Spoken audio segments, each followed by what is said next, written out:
আপনারা যখন আপনাদের এই অবসরের পরে ঘরে চলে যান, পরিবারের সাথে সময় কাটান, তখন সবচেয়ে বড় যে সমস্যাটি হয় যে আপনাদের যে তুলনামূলক অযোগ্য মানুষগুলো অর্থকে সামনে রেখে, ক্ষমতার অপব্যবহারকে সামনে রেখে, চাঁদাবাজিকে সামনে রেখে, দখলদারিত্বকে সামনে রেখে ওই এলাকাগুলোতে রাজনীতি করে এবং আপনাদেরকে বছরের পর বছর, দিনের পর দিন তাদের নেতৃত্ব মেনে এই ভোগান্তিগুলোর মধ্য দিয়ে যেতে হয়।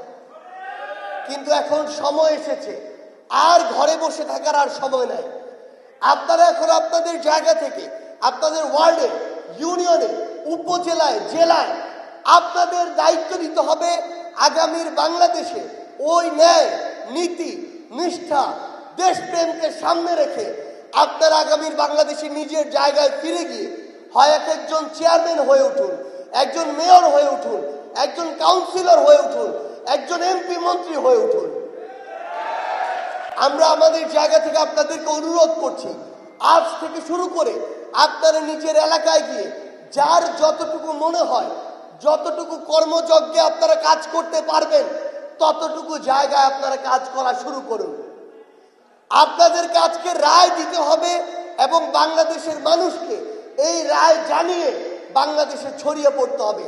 আপনারা একসাথে গলা উঁচু করে রায় দিন। এই বাংলাদেশে আপনারা কি আর চাঁদাবাজিকে সমর্থন করবেন?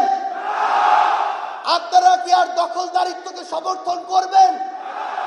আপনারা কি আর ক্ষমতার অপব্যবহারকে সমর্থন করবেন? আপনারা কি আর ঘুষকে সমর্থন করবেন? আপনারা কি আর সুপারিশের মাধ্যমে অযোগ্য মানুষের চাকরিকে সমর্থন করবেন?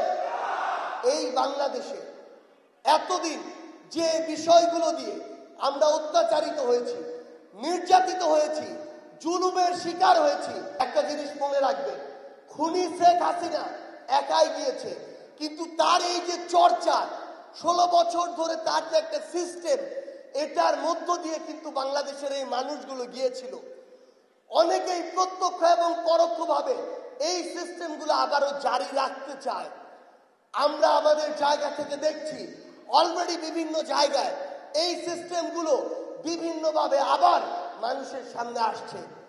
আমাদেরকে ঐক্যবদ্ধভাবে এই সিস্টেমগুলো প্রতিহত করতে হবে।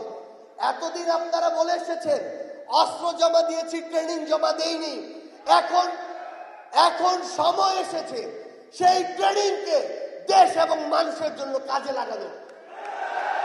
প্রত্যেকটি ইউনিয়নে, প্রত্যেকটি উপজেলায় বাংলাদেশের সশস্ত্র বাহিনীর একজন সৈনিক হোক, একজন অফিসার হোক, তাদের পরিবারের অন্যরকম একটা সম্মান থাকে।